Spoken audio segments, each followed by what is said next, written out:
Yo, what is up everyone? Jay here with another Fire Emblem Heroes reaction video to this year's second summer banner, so round 2 of summer. And yeah, a lot of people had a lot of hopes for it. I mean, myself included. I was really hoping there would be more engaged characters. Unfortunately, we only got one, but I guess it's better than nothing. So yeah, the first character on the banner is Ivy herself, the Princess of Elusia. I do like Ivy. She's not my favorite engaged character, but I do like her. Some of her supports and engage are really funny, and I just think she's a good character. Also being very attractive, of course. So Ivy is a green. She makes her debut as a green mage flyer, drawn by Kibune. I know people are going to complain about that, but honestly, I think Kibune did a good job on the art. I mean, I know he's controversial, or they're controversial, but I think they did pretty good on the art. Like, definitely could have made it worse, because, you know, a lot of people complain about certain ways that they draw the art. But yeah, Ivy is a green mage flyer, like I said, and she's got a parasol and everything. Really looks amazing.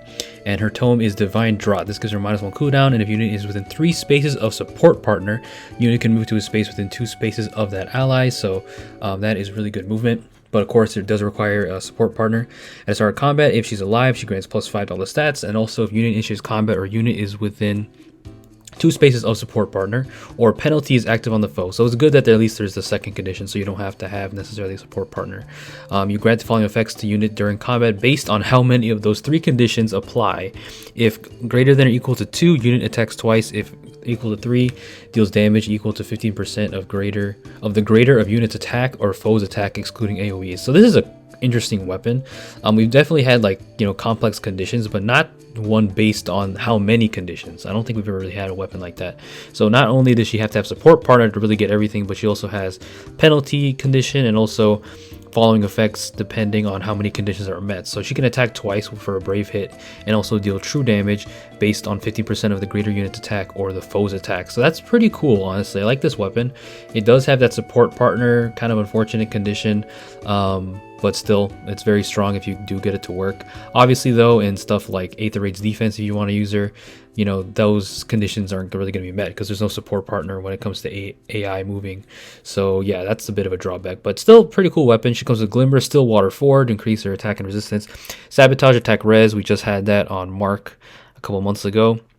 So the A and B skill are perfect together. And then she comes with the Soaring Guidance. This is kind of crazy. So it's basically the same thing as a regular Guidance, Guidance 4, except it does it for infantry and flying allies, not just infantry and armor allies. So pretty crazy, because flying allies, obviously, they can have a lot of crazy, you know, flying range units can go crazy. So with this skill, you can support not only the infantry units but also the flying units. So I mean, it's definitely a buff for flying allies, because, you know, flying units don't really have the most amount of available skills, I suppose.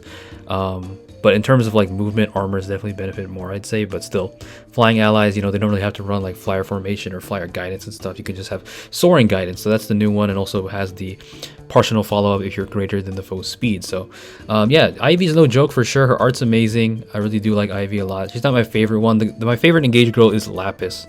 That's the one I wanted to see, but it ended up being Fjorm, which we'll get to. But yeah, I'm happy for the Engage fans. I just wish there was more Engage, because honestly, I love Engage. I think Engage deserves a lot better. You know, this is the first character we've had since January, and it's just Ivy. I mean, it's better than nothing, but still. Would have liked more Engage, but it is what it is. So the next unit on the banner is Fjorm, the Ice Princess herself, Seaside Thaw. Coming in icy hot, literally. Yeah, she's got great art. I mean, everybody here on the banner has great art, in my opinion. So Fjorm, yeah, she's got thicker thighs than I remember. But yeah, she's a sword infantry, and that's kind of bad news for me, because anytime there's kind of new modern sword infantry, I'm like, okay, another kind of stomping on, I wouldn't say Brave Mart's grave, but, you know, it just makes it harder for him. So I'm really hoping his Refine really is stacked, because look at this weapon. So Icebound Brand gives her -1 cooldown if foe uses bow, dagger, magic, or staff. She has partial follow-up, and foe initiates combat, or the foe's HP is greater than or equal to 75% at the start of combat, grants +5 to all their stats, inflicts penalty on the foe's attack and speed equal to 20% of unit speed. So depending on her speed, she can inflict further penalties on the foe's attack speed, which is really all you want as a god sword. You know, you want to be able to be as fast as possible and weaken the foe as much as possible so you can survive. And then inflicts -1 cooldown, or should I say -1 charge, so the guard effect on the foe per attack, and then reduces damage dealt to unit by 5 when the foe's attack triggers unit special, excluding miracle during combat. So it's kind of like shield pulse she's had before on her kit. On her regular version, she comes with frostbite and mirror. This is another mirror skill, so another icy mirror. So this is 2 cooldown and reduces damage from the foe's attack by X percentage if the foe's range is equal to 1, X equals 10. So 10% damage reduction if the range 1. If foe's range is 2, then X equals 30. So just a flat 30% to 10% damage reduction depending on the foe's range. So that's great. After special triggers, the unit's next attack deals damage equal to total damage reduced. So after the special triggers, your next attack deals damage equal to the total damage reduced, okay, by any source, so including other skills, which she has Spurn for, you can see down there. And then resets at the end of combat. To start a combat, if unit special is ready, unit can counterattack regardless of the foe's range during combat. So she has this encounter built into this, which is kind of crazy. It's conditional. I think it's similar to Golden Dagger that Saber has, if I remember correctly, where if his special is ready, you can have this encounter. So that's not going to be hard for, Fjorm here, because she has -1 cooldown. I mean, maybe not the easiest, because it's like you might want to run like time spells. Oh, she does have time spells for it. Never mind, I didn't even look there. So yeah, it's going to be pretty easy, relatively speaking, for her to get this encounter. And her regular version already has this encounter, so it's in character. Then she comes with attack speed finish 4, which is a great skill, of course, all around. And then Spurn 4. So we've been waiting for this. Another tier 4 speed-based damage reduction skill, dodge skill. So this inflicts speed defense -4, just like Close Call 4. On the foe during combat. If the skill compares, so basically the phantom speed, the mini phantom speed, you retreat unit speed as if granted +7. If unit speed is greater than the foe's speed, you reduce damage from attacks during combat and from area effect specials by percentage equal to the difference between stats times 5 max 50. If unit's HP is less than or equal to 75 and unit's attack can trigger unit special, then you deal +5 true damage when special triggers, and then if foe's attack deals triggers unit special, unit's next attack deals +5 damage. So nice double kind of 2 ways to get that damage reduction. I really like that, because I was thinking to myself, like, how would they do a Spurn 4 skill, because Wrath is there, Wrath 3. I mean, obviously no one really uses that skill anymore, but they didn't really want to make it just straight up +10 damage. So I mean, it kind of is, but like it's just different depending on the foe and yourself. So I like that. I kind of want to see Wrath 4 someday, but yeah, Spurn 4 is here, and then she comes with Time's Pulse to just synergize with her kit. So Fjorm's no joke for sure. I mean, she can still run other skills like Speed Smoke 4. She's going to be so fast, get so much stats, and be annoying because she has Guard. She's got Distant Counter, so she's pretty much like a Omni tank without this. She doesn't have to run Distant Counter in the A or Distant Attack Speed Solo or anything. So Fjorm's crazy. Next unit on the banner is Tharja, Beach Dark Mage. This is like, what I'm reacting to this is like, it feels like when Ninja Camilla got her ult. I was like, really? Because, okay, I don't remember Tharja's last ult, honestly. It's been a while, to be fair, right? But Tharja has so many seasonal ults. So same with Camilla. So I feel like it's the same reaction I had when Ninja Camilla came out. So Summer Tharja's a thing. I mean, she already has a Summer ult because of her Winter version, which is basically a Summer ult. But Tharja's back, and she is a Blue Tome Cavalier. So this banner has some Awakening in it. I love Awakening, but really didn't need another Summer ult, especially for Tharja. But hey, she's here. She's holding a weird seashell container, and she is the D mode of the banner. Seashell Bow gives her attack speed +5 if she's alive during combat, and inflicts speed res on the foe during combat. X equals to the unit's HP at the start of combat, max 10, and restores 10 HP to the unit at her combat. So it's interesting that she inflicts speed res debuffs on the foe depending on her HP at the start, and she gets healing as well, so that helps. So it's a decent Blue Tome. I mean, we're still waiting for Arcane Blue Tome whenever the hell that comes out, but that's a decent Blue Tome, I guess, if you want to be able to, if you want to be able to heal. I guess this is good for Pawns of Loki, because you do get healing, which helps for the score. But yeah, you go to drawback, speed resistance far trace, which is cool, and attack speed gap. Probably the trace is going to be locked to 5-star for sure, is my guess. But that's nice to have it as a lower rarity skill, because the trace skills are nice for sure. And you can definitely pull her because she is the D mode. So I mean, like I said, all the art's great. I love summer banners, right? Love me some bikinis, and also, for the guys too, even though I'm a straight male.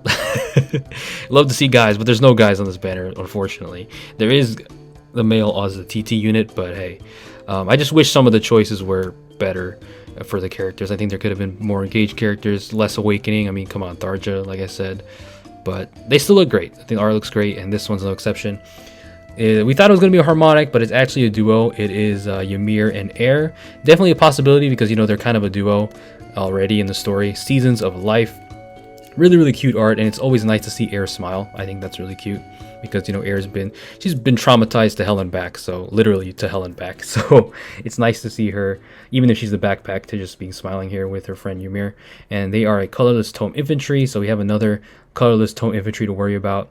And yeah, Ymir definitely looks really adorable. So Sparkling Sun gives her -1 cooldown. If unit is within 3 spaces of an ally and inflicts attack resistance -X on the foe, X equals to 30% of unit's HP. So a lot of this banner has based on HP conditions, so that's interesting. So based on 30% of unit's HP at the start of combat, +6, max 18. Okay. And if unit makes a guaranteed follow-up attack during combat, reduces damage from AoE specials by 75%, so that's pretty good. And then also restores 10 HP to unit after combat. And also, if the foe can make a follow-up attack during combat, you also reduce damage from the foe's first attack by 75%. So that's no joke.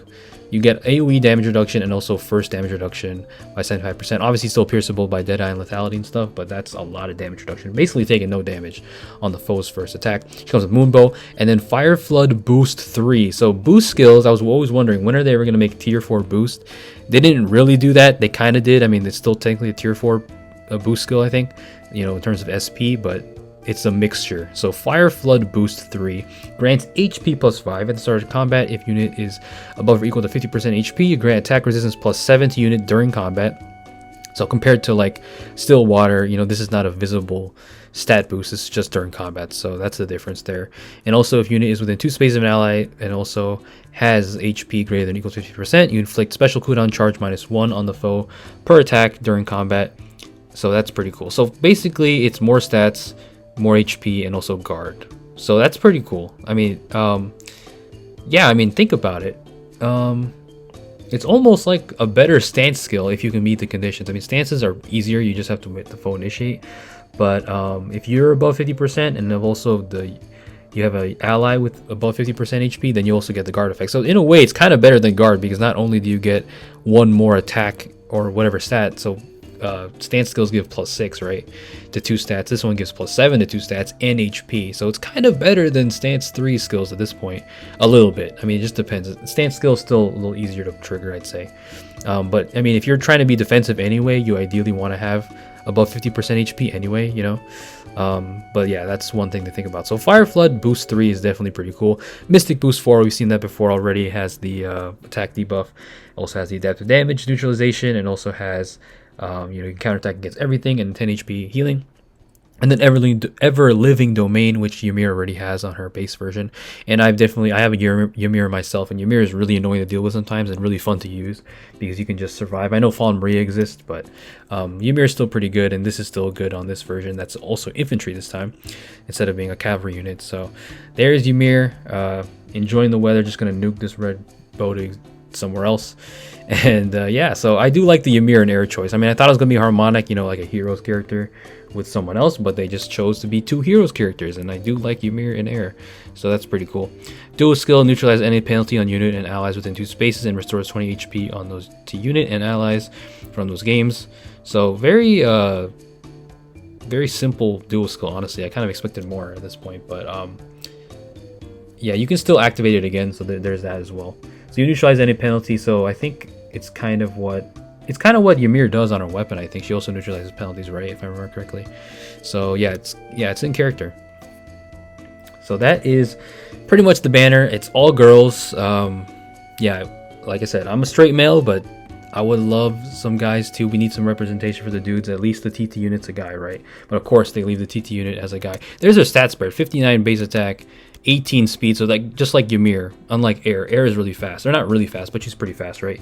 Ymir is very, very slow, so it makes sense. But she's very bulky as well. Has high resistance, pretty good defense, high attack. So yeah, that's what you expect from Ymir.